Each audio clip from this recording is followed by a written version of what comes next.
అలాగే మన శరీరం కూడా క్షయమైనదిగా బలహీనమైనదిగా విత్తబడి ఎలా లేస్తుందట?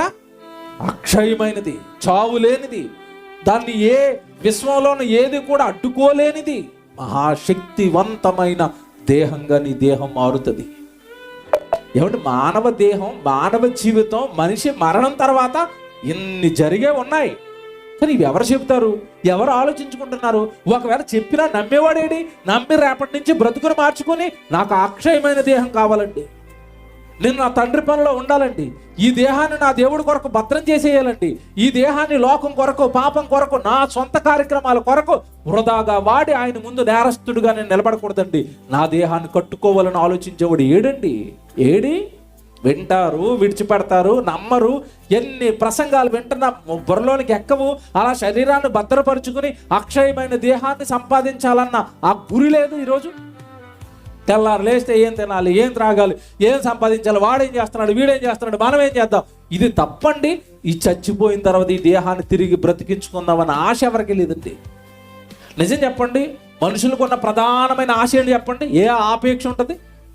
ధనాపేక్ష. అది ఉంది తప్ప ఈ శరీరాపేక్ష ఏమైనా ఉందా? దీన్ని మహిమాదేహంగా మార్చుకోవాలని ఆశ ఏమైనా ఉందా? లేదండి, లేదండి. దేహాన్ని దేవుడి పనికి సమర్పించి దీన్ని ఎలాగైనా బ్రతికించుకోవాలి, దీన్ని ఎలాగైనా తిరిగి దేవుడు మరలా తిరిగి లేపాలి, అక్షయమైన దేహంగా నా దేహాన్ని మార్చుకోవాలి. ఈ దేహం ఏముందండి? తిన్నా తినకపోయినా, ఉన్నా లేకపోయినా, డబ్బు తిండున్నా తిండి లేకపోయినా, ఇల్లున్నా ఇల్లు లేకపోయినా, ఆరోగ్యం ఉన్న ఆరోగ్యం లేకపోయినా, ఎలాగైనా 60-70 సంవత్సరాలు బ్రతకాలి. పోనీ అన్నీ ఉన్నవాడికి చావు రాదా? ఆరోగ్యంగా ఉన్నవాడు చావడా? డబ్బు ఉన్నవాడు చావడా? ఇల్లులు ఉన్నవాడు చావడా? పొలాలు ఉన్నవాడు చావడా? బంగారం ఉందని చావు రాదా? అన్నీ ఉన్న చావు వస్తుంది, ఏమీ లేకపోయినా చావు వస్తుంది. చనిపోయిన తర్వాత శరీరాన్ని ఎలా బ్రతికించుకుందామని ఆలోచించండి. అక్షయమైన దేహాన్ని ఎలా పొందుకుందాం? ఎవరికి ఇస్తాడు దేవుడు? బైబిల్ని అడగలక దేవుడు, తండ్రి మీరు అక్షయమైన దేహం ఉందన్నారు, అది ఎవరికి ఇస్తారు? ఎవరికి పడితే వాళ్ళకి ఇస్తారా? ఏమిటి మీకు కింద చెప్పాను కదా, చింత పిక్కలు అన్నీ పడతాయి, ఆ పెంటలో పడిన పిక్కలన్నీ చెట్లు అయిపోతాయా? అవుతాయండి. ఈలోపు పక్షులు తినేస్తాయి, ఈలోపు జంతువులు తినేస్తాయి, ఈలోపు కొంతమంది మనుషులు తొక్కేస్తారు, అక్కడో ఎక్కడో అరకొరక ఒక్క చెట్లు వేస్తుంది. అంతే కదండి. పడిన పిక్కలన్నీ బతికేస్తాయా? బతకవండి. వేసిన విత్తనాలన్నీ మొక్కలైపోతాయా? కనుక మీరు తెలివిగా ఆలోచిస్తే ఎవరికి ఇస్తాడు? చచ్చిపోయిన వాళ్ళందరికీ దేవుడు ఈ మహిమాదేహం ఇచ్చి తిరిగి లేపి పరలోకాన్ని తీసుకెళ్ళిపోతాడా? తీసుకెళ్ళడు కదండి. ఆయన నీ దేహాన్ని లేపి అక్షయమైన దేహంగా దేవుడు దానిని మలచాలి అంటే భూమి మీద నువ్వు ఈ శరీరంలో ఆత్మగా ఉండగా ఈ శరీరంతో ఆయనకి నచ్చే పనులు చేయాలి, ఆయన మెచ్చుకునే పనులు చేయాలి, ఆయనకి ఇష్టమైన పనులు చేయాలి. ఈ దేహాన్ని చూసి ఈ దేహాన్ని ఎలాగైనా నేను పోగొట్టుకోకూడదని తండ్రి ఆలోచించాలి.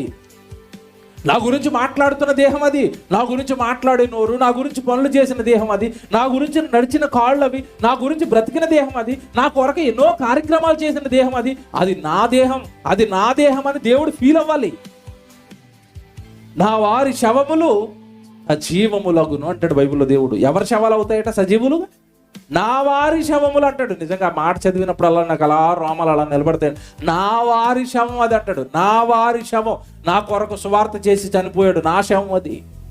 నా సేవకుడు చనిపోయాడు, నా సేవకుడు, నా సేవకురాలు, నాకు సహాయకురాలు, నా పనికి ఉపయోగపడిన నా శవం అనాలి దేవుడు మన శవాలు.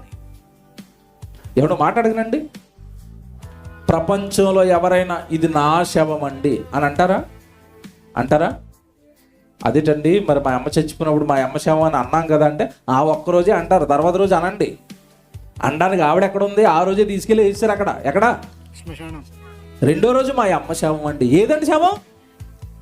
పడేసాం కదండి.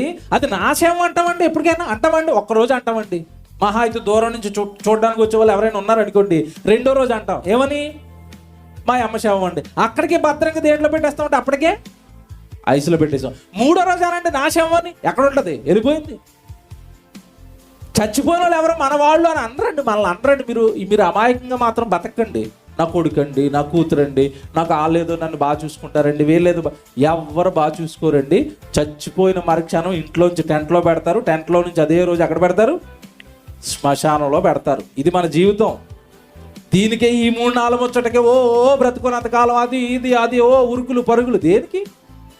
చివరికి నీకు మిగిలేది 6 అడుగుల గొయ్యి. 6 అడుగుల గొయ్యి, మిగిలేదు ఏమి లేదు. ఏమి చెయ్యి, నీకు చివరికి మిగిల్చేది మనిషి 6 అడుగుల గొయ్యి. దానికోసమా ఈ పోరాటం? దానికోసమా ఈ ఆరాటం? ఆ దేహాన్ని బతికించుకోవాలంటే, దేవుడు పని చేయాలంటే, ఈ దేహాన్ని పరిశుద్ధంగా దేవుడి మాటల ప్రకారం ఉంచాలి కదండి. ఎవరు ఉంచుతున్నారండి? ఎవరి బ్రతుకులు వాళ్ళవి, ఎవరి ఆలోచనలు వాళ్ళవి, ఎవరి జీవితాలు వాళ్ళవి. దేవుడు ఏం చెప్పాడు? ఈ దేహాన్ని ఎలా కాపాడాలి, ఈ దేహాన్ని ఎలా బ్రతికించుకోవాలి? ఎవరికి ఉందండి ఆలోచన?